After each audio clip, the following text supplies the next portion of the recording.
Good morning, hello and welcome to Discover Tai Chi. Good morning, folks. Hello. Thank you for joining us. Hopefully we have got a good picture this morning. So Phil's just checking just to see what the sound and vision is like. And in the meantime, I'm going to tell you a little bit about Discover Tai Chi. So if you've not joined us before, thank you so much for joining. We are Discover Tai Chi and we do evidence-based Tai Chi. So Tai Chi is an ancient art from China.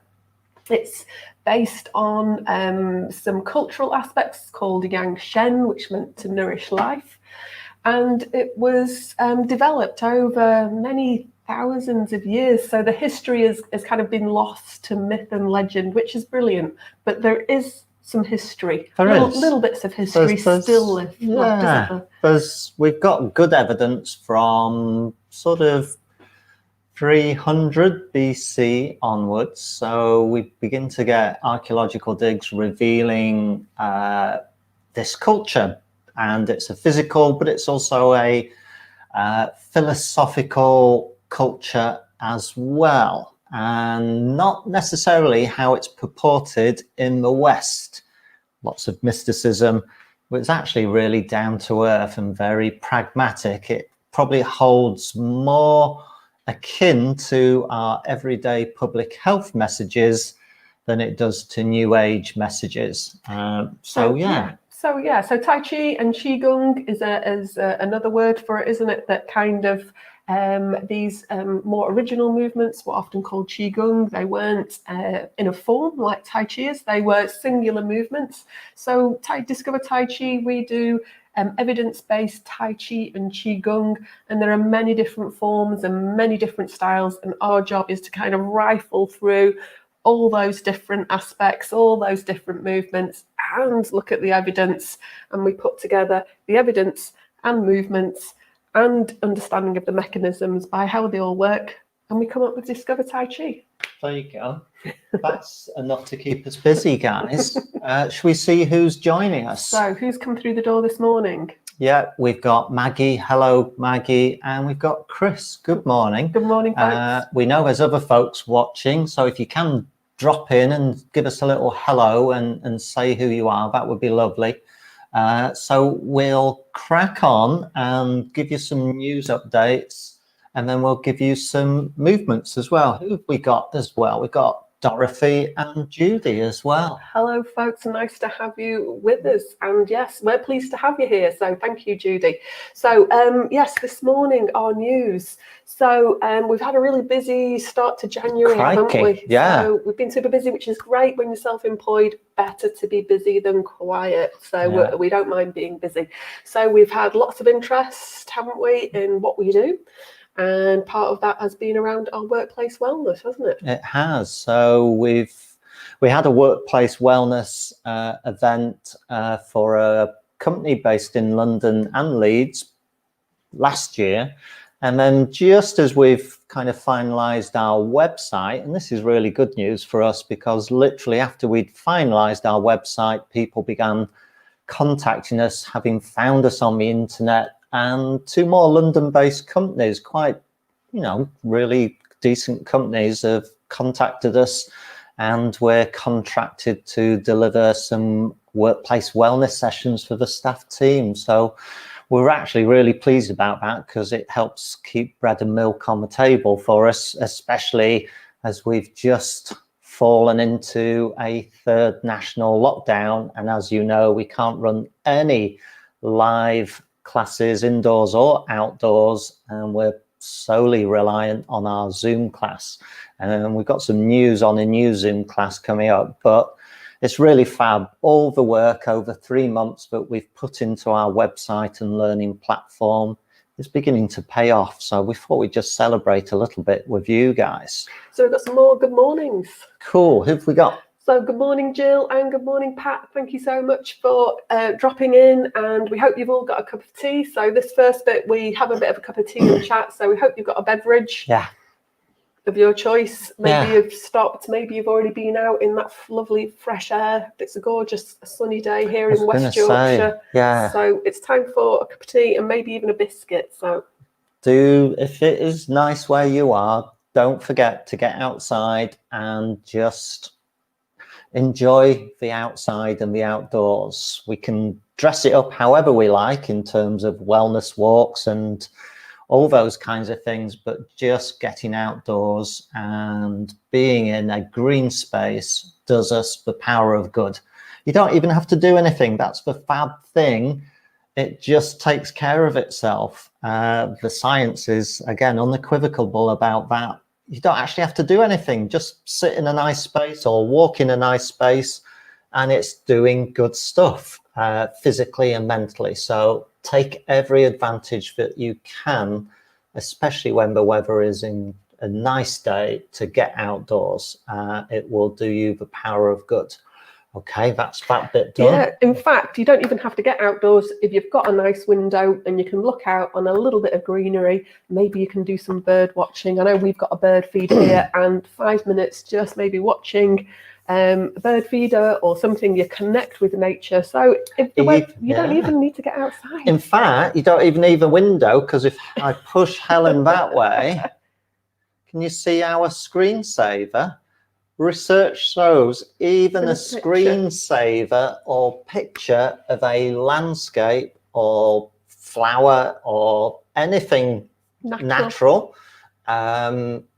is good for us, particularly landscapes. So change that screensaver on your device and turn it into a beautiful landscape. And every time you look at that device, there's a part of the time when you're looking at the screen, aren't you, as a screensaver, as you search for things. And actually just that image of a piece of nature is having an effect on you. A nice calming effect. Yeah. So we've got a couple more good mornings. So morning to Scott. Hello, thanks for joining us the first times.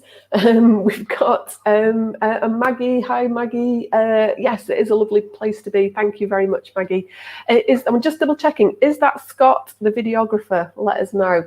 And we've got some more good mornings. Oh. Penguins, how lovely.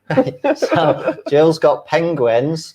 So if you already have a natural kind of screensaver, do let us know already. I was saying that's lovely. I don't know, that might be a type of virus. It might not be lovely at all. Is a penguin? I'm now envisaging big actual penguins bouncing on your device, Jill, and you're going, get off, shoo, go away.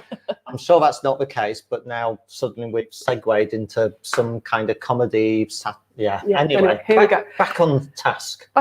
So we've been joined by Anne this morning. Hey, Anne. And yes, and Dorothy. Thank you, Dorothy, for welcoming in Scott, who is indeed Scott, the Keithley videographer. So nice to meet you, Scott. We should have been doing maybe some videos for Dementia Friends Keithley, shouldn't it? All our plans that we had before this lockdown came, and we were going to be going outside and videoing our filming our walks with Dementia Friends Keithley. Yeah, can't happen. Hey ho.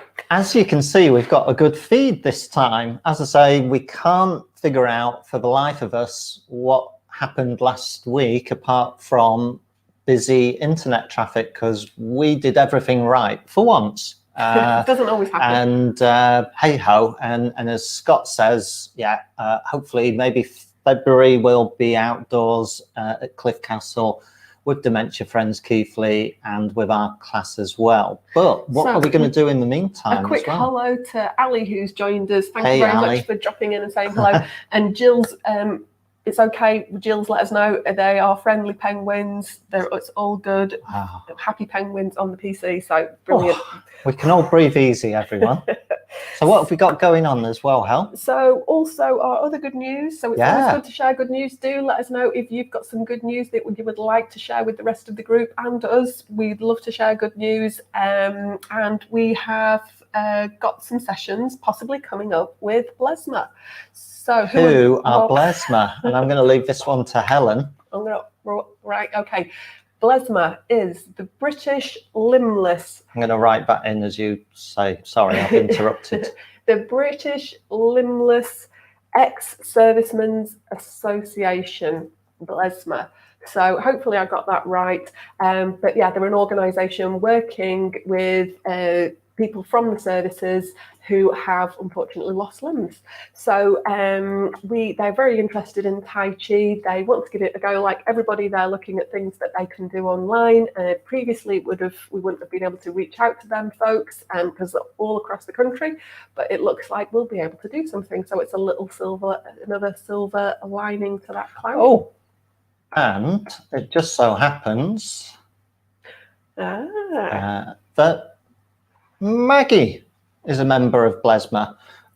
So we didn't know that, Maggie. So that's really fab, isn't it? That again, you've got more connections with us. You've got connections through Limb Power and now also through Blesma. So yeah, we're going to keep you updated with that one because yeah, we're very pleased to have had that contact from Blesma, and who knows where that may lead. Sometimes you've just got to follow paths and see what happens, as was the theme from our little YouTube link that we did from last week. Yeah. I hope you saw that on Facebook. If not, we'll post it again. So I've got a quick question for Maggie. Yeah. Which bit of the services, if you don't mind me asking, which bit of the services were you in? That'd be really interesting to know if you don't mind sharing that bit, because I think they work with everybody, but yes. I don't know. Like, I have to admit, don't know. I just presume they work with all retired service people. Yes.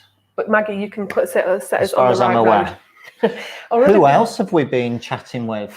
So we were put in contact with, via our friends at Agency Good, Rich Sutcliffe, helps us with some of our promotion, publicity and website. And he spoke to some folks who were doing an amazing job called Yoga for Ankylosing Spondylitis. So hopefully I got that right. Ankylosing. So some of you may know somebody who has ankylosing spondylitis. It's an inflammatory condition. It causes problems usually with the spine, but it can affect lots of other parts of the body.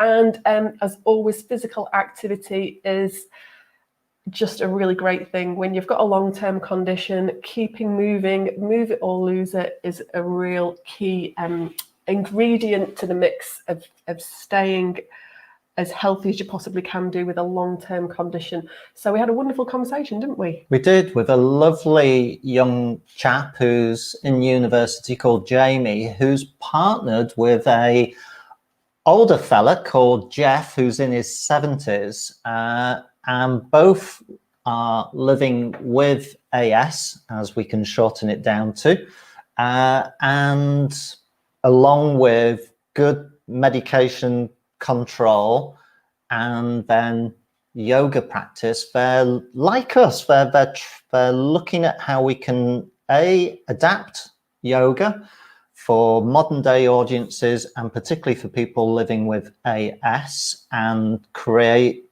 programs and flows for them that are effective but also safe and enjoyable. And like us, they're hooking up with healthcare professionals. So they talked about a rheumatologist at the Royal in Bath Hospital who is very interested in what they're doing as well. So like us, they're very keen on the evidence base supporting what they do.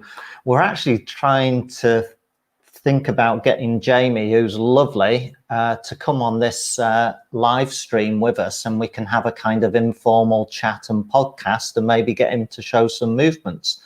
Would that be interesting? Again, part of our role is to be interesting. So if you think that might be interesting, let us know, and we'll try and invite him on for a chat, and maybe Jeff as well. We'll do some adapted Tai Chi, because generally once you start adapting it, makes it suitable for all sorts of folks, doesn't it? When you start making it adaptive for one group, it starts to be adaptive for all. So we've got a reply from Maggie. I'm well excited because Maggie was in the RAF.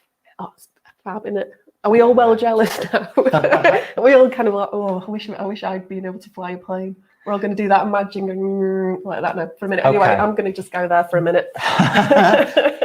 Is that everything?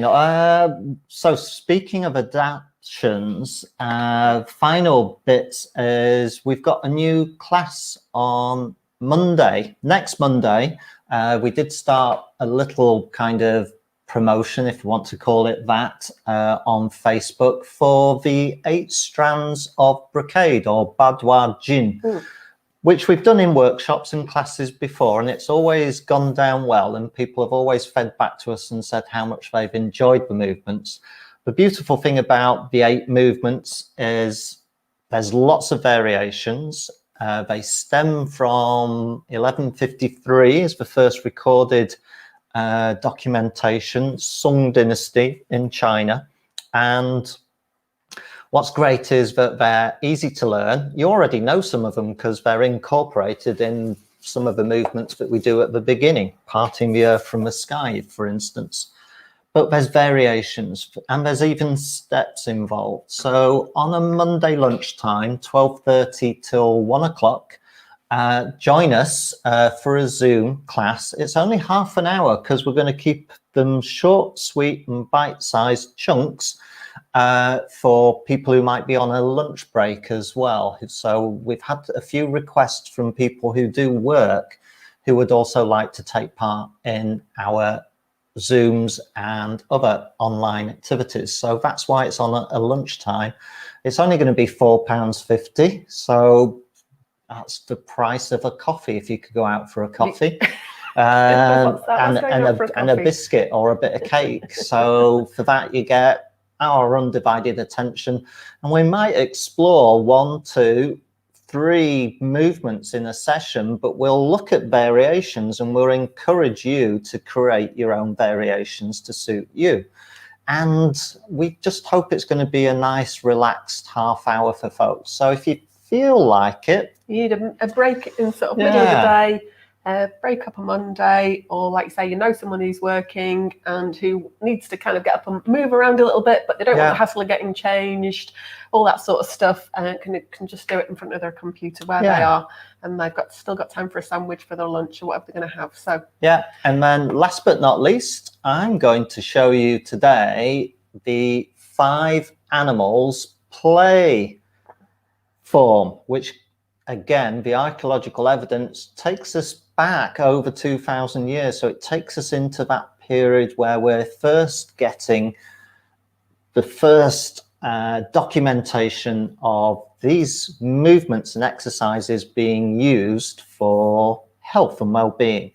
There's a fab quote. I'm not going to do it now because it's a short paragraph, but basically it reads absolutely like a modern day exercise physiology quote in terms of how this chap over 2,000 years ago described the benefits.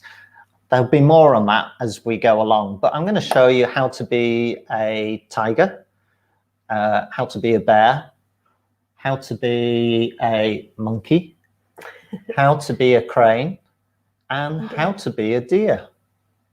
Okay. How does that sound? So we're going to do that and some Bafa Wubu. If there's any questions, do fire them in the chat box and we will answer them. Helen's going to get you moving. I'm going to disappear and come back and we'll do Bafa Wubu part 1, but we'll also do 5 animals if you're up for it. So shall we get started? Fantastic. Okay, so this is your chance to make yourself a bit of room, clear away your cup of tea or whatever you've had, and just check the floor.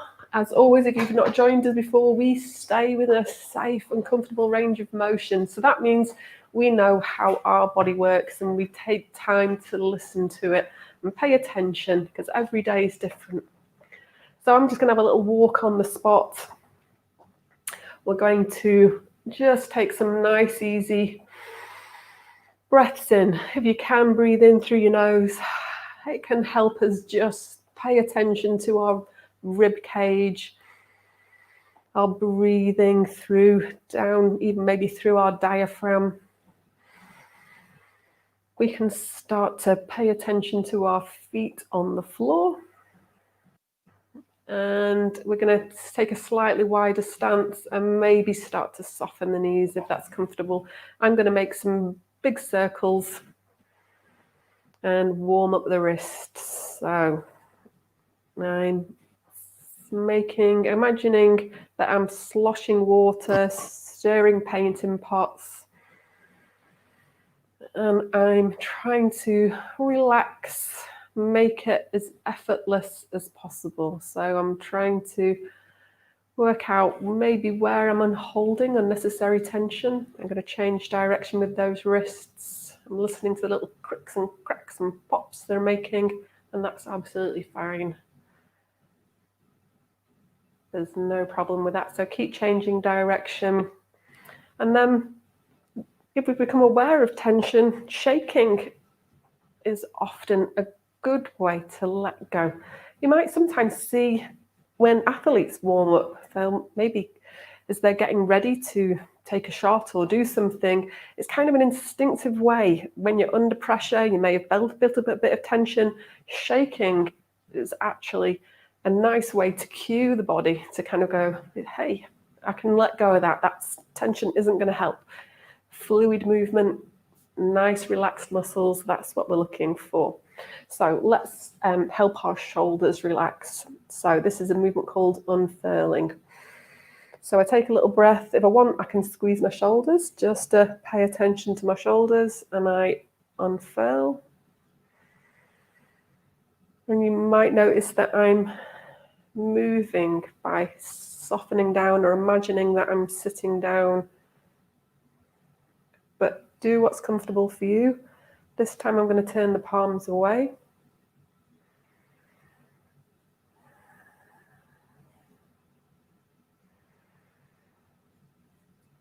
Pushing outwards. And this time I'm going to let the hands land on a table. And each time I can pay attention and tune into what's happening and help myself let go of any tension. As this time as I bring the hands just to face in front, facing each other. And again, if you would like, just help the body let go. And if you want to, you can have a little shake. So just keeping walking on the spot. Let's roll the shoulders. Again, nice way to wake the body up. Rolling shoulders without putting a lot of stress or strain on joints. We don't yank or pull our shoulders. We roll softly. And then I'm going to roll them backwards. This time I've changed the direction so that shoulders are moving towards each other again. We try not to overdo these movements. We see people do things like this and like this, and they really pull and yank at their joints, and we know that's often how they're done in exercise classes, but we encourage you in our sessions to use them as well as a mobilizer, a way of looking after ourselves, a bit of TLC. So let's warm our hands up. If it's chilly where you are, if it's a frosty morning, we're going to get our hands warmed up, and then the nicest bit of TLC, or one of the nicest bits of TLC, is giving ourselves a rub. Let's give our back a little rub. You can do it with flat of your hands if that's comfortable. You can do it with the kind of inside of the hands. It's up to you. Do something that feels nice and comfortable and brings awareness to the back. It doesn't get that much sensation. Sometimes the back can warm it up. Let's give our hips a little bit of a warm up. So that means we're going to help them move in their sockets. So if you're sitting, you're going to bring the shoulders around. If you're standing, you're going to let the hips rotate in the sockets by doing little circles. So again, the way we do it in Tai Chi compared to normal exercise classes is to not push or press our body into movements. It's to pay attention and look at what's happening. And often just paying attention can maybe help things just go a bit easier. And if we don't, we can don't find things making it easier, maybe we have to change things, make them work for us. There's always a way to work around something. So little circles, just getting the hips going. Have a little walk on the spot. So we may want to get the waist moving a little bit and the hips again moving a bit. So this movement called Hold the Ball, a nice one for thinking about how our top half connects to our bottom half. It's as technical as that, isn't it? Top half and bottom half. So often we're not thinking about how they're connected and we just start to move our shoulders around. So when we do it in a Tai Chi way, we want to think about what's happening here, what goes on. So if you can, just bring your attention. So what we're doing is we're imagining we're holding a ball, we're rolling it over. And once you've got that movement, once you know roughly where you're going, pay attention to how it's happening. How are you transferring that across the body? What's happening to enable that? See if your shoulders are aligned with your hips. Let's just see what happens when you really pay attention to what's going on. See if you can relax the elbows down so that we're not uptight. That's kind of a stall response, isn't it? If everything's uptight and up there, we may be signaling to our body that we're worried. We want to tell it everything's okay. So smooth and relaxed and soft. You can let the body know everything's okay. And we're just going to come back to the center and have a little walk. So just do one more movement and then Phil is going to come in and show you some movement. So if you're sat down, this is a great one to do sat down. I'm just going to move. Hang on, I've got my banner in the way. So I'm just going to move in this direction slightly so you can see my feet. If you need to sit down, please do, because we're going to do a little bit of ankle mobility, and that involves either being well balanced, so you might want to hold on to something. If you've got a sturdy settee there or a worktop in the kitchen, hold on to that. If you've not, you may want to take a seat. We're going to do little circles with the ankles. So it's a little bit of a balance. So you go carefully. Change direction when you're ready. Put your foot down when you need to. Obviously, have a little shake out. And then we'll do the other ankle. Little circles, different directions, little shakes. Again, you can see how relaxed the ankle is by little shakes. Have a little walk. So here comes Phil. He's going to take you through some movements and enjoy the Badwaji. Okay, so let's do 5 animals. So we're going to explore movements from what's called the 5 animals play. As I said, the evidence for this one goes back over 2,000 years. I might see if I can get Helen to shoot some video as I go along so that we can put some of the movements up on Facebook as well. So it's comprised of 5 movements. We've got the tiger, we've got the bear, we've got the monkey, we've got the deer, and we've got the crane. There's many, many variations of these. I'm hoping that you're beginning to pick up a theme here that over thousands of years, variations creep in. People tailor them to their circumstances, their idiosyncrasies, and their bodies. And that's exactly what we're encouraging you to do. So I'm going to show you some incredibly simple versions of these 5 exercises. They can move in very complex and quite tricky ways, very akin to some quite tricky yoga postures, but we're going to keep it simple for this session. And you can do it sat down. So we can either be stood up all sat down, and we're going to do a tiger movement, okay? If you want to watch, do so and then join in, or if you just want to join in, that's okay as well. Just work within your comfortable range of motion.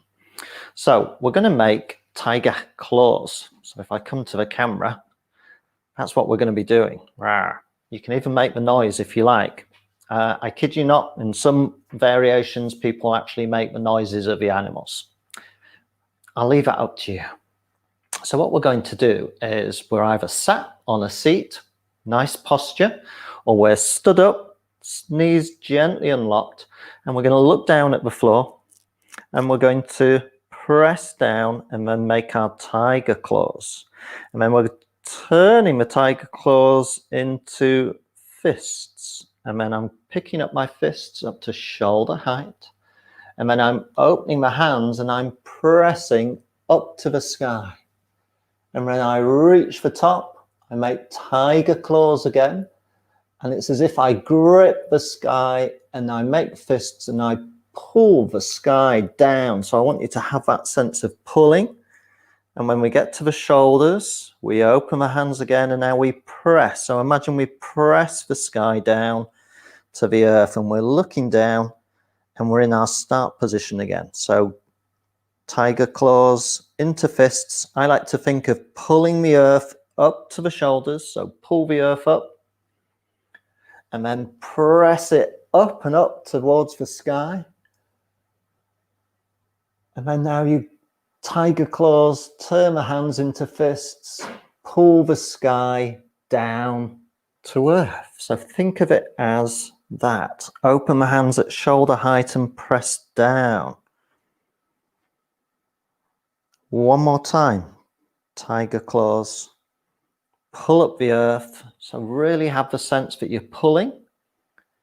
Shoulder height, open the hands, and now you're pressing. So you're bracing upwards, looking up, and now you're turning the hands into tiger claws and then taking hold of the sky and pulling it down. So pull. And then open the hands and then continue to press all the way down. So it's quite dynamic. And then just relax 3 times. So have a little shake out. That is the very first tiger movement. There's some other movements that involve steps and hinging at the hips. But for now, I thought that might be quite a nice introduction. So let's choose another animal. I'm going to shout to Helen in the wings and go, shout out an animal, Hel. Show us your bear. Show us your bear. Okay. I'm not sure if you picked that up, whether she's on mic or not, but there you go. Show us your bear. Okay, I'm going to show you bear. It's all about shoulders. So the idea is that we're mimicking a big lumbering bear. So I'm rolling my shoulders backward, but if you notice, I'm really bringing the shoulders into it. So I know we do this in class where we kind of isolate the shoulders, but here you can see I'm trying to be kind of bear-like. Yeah, and I can go forwards as well, but have that idea of a lumbering big bear. But it's all about the shoulders. Just like that. Nice and slow. And then just come to a rest. We'll do another little variation of that one because that's quite easy. Some of the variations, some of the sequences add up to 10, 12 variations just on one animal. Again, we're not going to go through all of them now. We'll just introduce you. So we're going to do the same movement. We're going to get the shoulders rolling backwards. But if you like, if you're standing up or if you sat down, you can pick a foot up and just put it down as if you're a lumbering bear walking. And just find the timing yourself. Just like that. I know it looks strange, but I want you to just have that notion of bareness. I have actually met a bear in real life, incredibly close up. Didn't mean to, but when I was hiking high up in the Sierra Nevada in the United States, way back in 1982, ran into a mum with her 2 cubs, and I was literally probably only 5 to 10 meters away from her, and she stood up on me. Yikes. It's an encounter I will never forget. Thankfully, as you can see, nothing bad happened. She wandered off, the cubs hung around, and we had a lovely encounter. Sorry, I thought I'd just throw that in because it's about bears, and obviously that was a memorable experience for me. So there's bear. What else should we do, Hal? Should we do deer? Deer. Okay. I'm going to come a bit closer just so you can see. For deer, we're trying to replicate the horns, and there's a number of ways of doing this. We can bring the middle finger and the ring finger down and in, and we make that kind of shape. Yeah, with the hands. Yeah, just like that. Can be like a rock star. Hey. So that's one variation. Another variation is we take the thumb off, a bit more tricky, and now we've created 1, 2, 3 points on the antlers. But that can be a bit more tricky, particularly for people with arthritis in the hands. So find something that's reasonably comfortable for you to do. Okay, so that's the hand position that we're aiming for, or little finger, index finger, and thumb if you can. Okay, so that's what we're aiming for. Let me show you, and again, if you want to follow along, do so, or if you want to watch for a couple of times just to get an idea. So sat down or stood up. Let me just come a little ways back because it involves lifting my hands a bit. So I'm going to go to my left. If you want to mirror me by going to the right, that's okay. We're going to make light little fists. You're actually creating, let me come forward again, but not proper fists, little round fists. I can fit my finger between the index finger and the thumb. So I'm going to swing them up to my left. So if you want to swing them up to your right, do so. Then you're going to make the horns or the antlers. I'm going to go for 3 digits if you want to do 2. And then we're going to pick them up. We're going to tuck the elbow in, and I'm going to look to the opposite side, but only gently. And then I'm going to return, let the hands and arms swing down, make light little fists, pick them up to the opposite side, create the antlers with the fingers, you decide how, and then we pick up and we look to the opposite side. But again, very gently, because as you can probably see and feel, it's quite a spine movement. Swing the hands down to the opposite side again, form the antlers, 1, 2, 3 points or 2 points, and pick the hands up. Make sure this inside arm is tucked in as we look. Try not to extend it out. Tuck it in. Down, swing down. Let the hands form into those loose fists at the bottom. Pick up, form the antlers. And again, just turn intuitively. And you'll feel a nice lengthening. Don't go too far. It's not a big stretch. Try not to turn it into a big stretch. Let's go other side again.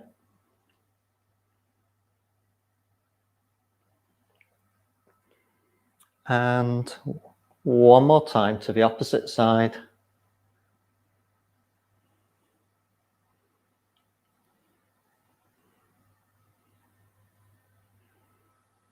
And down. It's replicating, again, if you've seen deer in a deer park, or you've actually seen wild deer on a hillside or in a forest, it's that thing that they do where they turn their heads and look at their tails.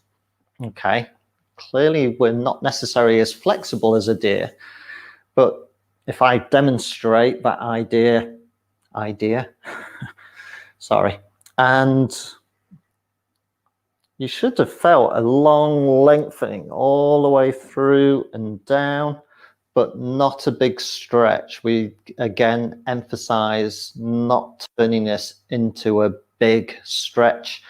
And unlike some yoga forms, we don't hold a movement. We move into a movement just enough and then come straight back out. How are we doing? What's this like? Can you give me some feedback? Sorry, let me get rid of that banner. Sorry, Judy, I didn't see that. So I'm going to get rid of that banner because you can't see my feet. There you go. Sorry, Judy. Bit better. To be honest, there's nothing happening with my stance. I'm just stood in place. So it doesn't matter. So we've done tiger. We've done bear. We've done deer. And people will do these animals in different orders. People will just choose an animal for the day or a session. There's lots of ways in which we can play with these movements. So we've got 2 left. Helen, which one should we do next? Monkey. Okay. Monkey. We're going to embody some monkeyness. It involves, again, a hand position. Once again, I'm going to come up to the camera. So what we're going to do is we're going to try and put 4 fingers together, and we're going to make that kind of hook type. Can you see that kind of hook formation? And we're going to place the pad of the thumb somewhere inside. So we make little monkey paws. See that? That's what we're going to do. We're going to make little monkey paws. And everything is tucked in. Yeah, just like that. So we can be sat down. Monkey, as a series of movements, can get really dynamic. This is the very first beginning movement, and it's really simple. Later on, we've got some funky moves for you, as you would expect with it being a monkey. So if you want to follow along, what we're going to do is form those hands, little monkey paws, just like that, down at the waist. And then we're just going to pick them up, and you can let your shoulders rise as you make this little monkey pose, and elbows are in, everything's tucked in, but not tight, just comfortable. And then, like a monkey, you're going to look to your left. And then forward and relax. There you go. And then you're going to form the hands again, or the monkey paws, pick them up. And then look to your right. Come back and down. Simple as that. Let's do a few more. So circle the hands into monkey paws. Pick up those paws. Let the shoulders rise naturally if they wish, and tuck everything in. Look to the left. Forwards and down. And then circle the hands. Make those paws. Up we come. Look to the right. And down. I've got a builder next door who's going, what on earth is he doing? Because he can see through this big window. So there's a variation. If you're sat down, you're going to lift your heels and keep the ball of the foot in contact with the ground as we lift up and do a little turn. If you stood up and if you've got challenged balance, I would suggest to not do this. But if you feel as though you've got the balance, what you're going to do is we'll get in position, but as we lift up, we're going to come onto the balls of our feet. So we've lifted up and we're looking. And then as we relax the heels down. So we're lifting up. It's as if we're in the tall grass and the monkey pops up and has a little look to see if any predators are around, and then he disappears back under the grass. I hope you're having fun with this. So do be mindful of your balance. If necessary, sit down and just raise the heels while sat down, pressing down through the balls of the feet as you bring the hands in position sat down. Shall we have a go? Okay. So form your paws and then rise up onto the balls of the feet as we bring the paws up, everything tucked in, then look to the left, come back to the front and then slowly down.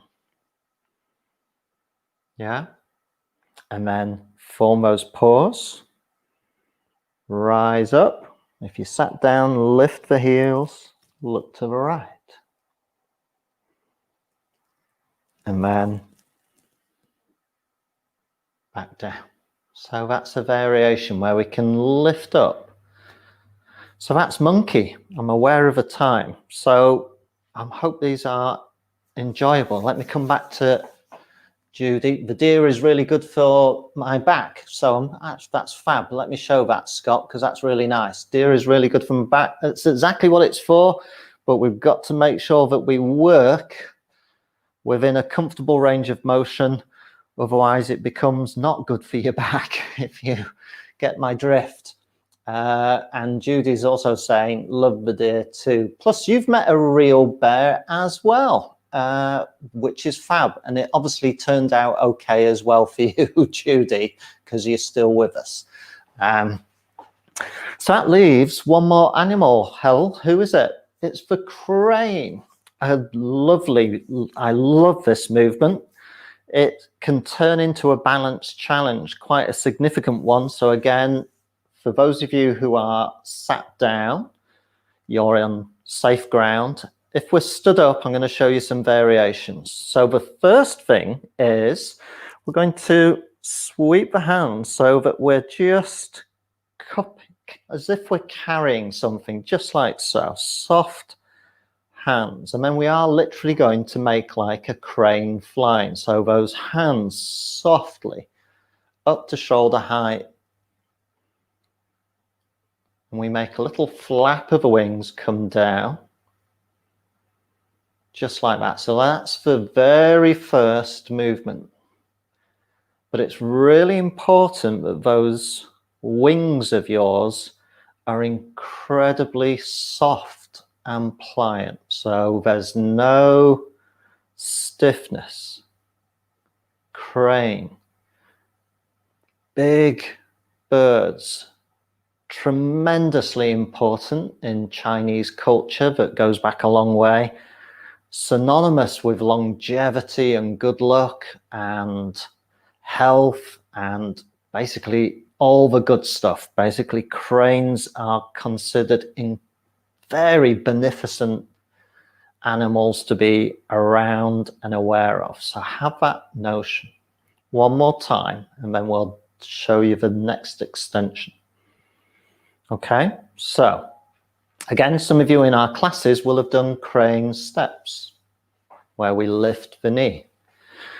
And obviously we're going to do that with the flap of the wings. If you are sat down, let me demonstrate very quickly. We can lift a leg as we do so, just like that, as we flap. Make sure that your toes hang loose and floppy for now, okay? Try not to pick the toes up, okay? That's not very crane-like. They don't fly with their toes up, they fly with their toes down, okay? You might not have known that about cranes, but that's what they do. So if you sat down, that's what you can do. If we're stood up and our balance is challenged, as mine is on this prosthetic side, then we can simply place one foot forward lift the heel so we're on the ball of the foot. So it's a balance challenge, but we've still got a base of support, and do it just like so. If I turn to the side, you can see that I've done that. Yeah, I'm trying to be soft in this knee. It's difficult on a prosthetic, but that's the movement. Big if, you feel that you've got the balance, then you can. I'm going to stand on my good leg so it won't look quite as graceful because this prosthetic toe doesn't drop, but we're going to lift up and do a crane stance. But the leg and the hands and arms work together, and they have to be elegant. So that's the key thought or intention, is elegance and length and beauty. So that's what you want to embody with this movement. So shall we have a go? I'll go for a full crane. We'll see what happens if I fall over. But you, again, at home, work within your limits. So are we ready? So we sweep the hands around, and then you just choose which leg you're going to lift. We sink down. Notice that I sink down, and then I lift, and it's down. The hands come forward. I'm shifting weight down, and then up. Oh, just caught myself. Down. So take your time up with this one and fly. Ooh, not bad. I'm a bit wobbly. So this part where the hands or wings come down, and you must allow the hands to come up here, and then caught me balance. I've got the French windows to catch me. Let's do that one more time, each leg. And so take your time and come to a rest. I hope that's been enjoyable. 5 animals play. It's sometimes called 5 animals frolic, but that's just an unusual translation. It's interesting. So 5, Wu, animal, Qin, Qin, and then play is Zhi, which is Xi. Okay, but there's so that Qin, Qin part, the animal part, it's interesting because it can also be translated as relative. And again, when I was on my travels, meeting indigenous peoples or First Nations peoples in the Americas and in Australia and Mexico, they often talked about the animal world as relatives, that we're all relatives living on the earth. And there's quite a bit of scholarly speculation that the 5 animals play set, it's first recorded over 2,000 years ago, but it's mentioned, and the animal movements go back even further in some archaeological finds that begin to connect it with a more kind of shamanistic type culture. So there's this idea that you really are dancing and embodying the animal, and it would have been done to music. So for me, that's interesting because I got very interested in those ideas from indigenous cultures in terms of how we embody the natural world around us, and often that's through music and dance. Again, I thought that as an aside, but I hope it's interesting. So finish off. Bafa Wubu, one time, sat down or stood up. I'm going to turn. So this is for those folks who have learned online over the past year, our little Bafa Wubu set. So I'm just going to run through it and you just get to practice it. And then that's the end of the session. So I'm going to turn and give you my right shoulder as I've done before many times. We're going to take a stance, or you're going to sit down, and we're just going to catch our breath, literally and metaphorically. settle down, and on the count of 3, we'll commence. If you've never done it before, that's okay. Watch, look, or if you want to follow along, that's all right as well. So let's go 1, 2, 3. Commence with Qi.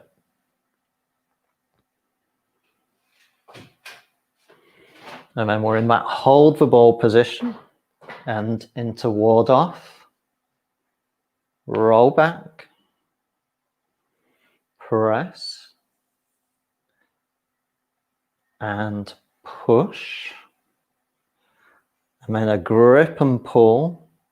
I'm going to turn, you stay where you are. It's just so you can see the hands and arms. Sweep, left elbow, unwrapping, right shoulder. Pick up the ball, carry it to the left, and then I'm going to turn. So you've now got my left shoulder, and then ward off, roll back, press. As you can see, we're just repeating what we've done. Push, grip and pull. Let me turn once more. Sweep, right elbow this time, left shoulder. And then we're going to bring the feet in, right hand on top. I'm going to come a bit closer, turn the hands and fingers in, and then right hand on top of the left, slide apart and press down to finish part 1. In fact, I'm going to do it again because I enjoy it. So you're going to follow? Come on. Here we go again. So, again, just take your time, just connect with the earth, quite literally, and take your breath or 2, and I'll count you in. 3, 2, 1, off we go. Commence, or Qi. Hold the ball on that right side to then ward off, roll back, and press, and push, grip, pull down to the right hip. Here I turn, you stay where you are, sweep the hands, left elbow, unwind, right shoulder like a barge, barging. Pick up the ball, left hand on top, take it to the left. Once again, I'll turn just so you can see the left shoulder and ward off. Roll back and press and push. Grip, pull down to the left hip, sweep the hands. Once again, let me turn a little bit. Right elbow, left shoulder, and we'll step in, right hand on top for our little flourish, just like so. Good job, folks. We've had a few iffy live streams recently for reasons often out of our control, but I think that one has passed without anything going awry, which is lovely. It means that we've been able to focus on what we wanted to do and achieve in the session. Let me have a sit down. So that's the end. Thank you for joining Helen and me on the live stream. It's been lovely having you with us. Thanks for all your comments. Really nice. Let me bring Maggie up because that's a nice finish. Love the animals. Thank you. If you're interested in that 5 animal set, let us know, because me and Helen think it could make quite a nice little Zoom course, or even something that goes up on our learning portal as well. So, and even for our Patreon members as well. So if that's something that's piqued your interest, and as I said, we've only scratched the surface there, let us know, and we can add it to our bulging job list, and we'll see what we can do. But for now, if you can, and it's a nice day where you are, get outside within your local area, of course, for some outdoor exercise and just take the air, let your eyes get some light and just get into some green space if you can. We'll be here next week. We're here tomorrow for our Zoom class. If you've really enjoyed today and you fancy buying us a coffee, then you can visit coffee.com/discover Tai Chi. Many of you do, and we really appreciate those coffees. And if you want to subscribe to the channel so that you're always up to date with what we're doing, that's fab as well. And if you've got any questions or comments, don't forget to keep posting them or just drop us an email with anything that you want to say, even if it's nice stuff. We'll see you next week. Until then, take care, stay safe, and be sensible. I don't need to tell you that. And we'll see you again. Thanks very much, guys. Take care and bye-bye.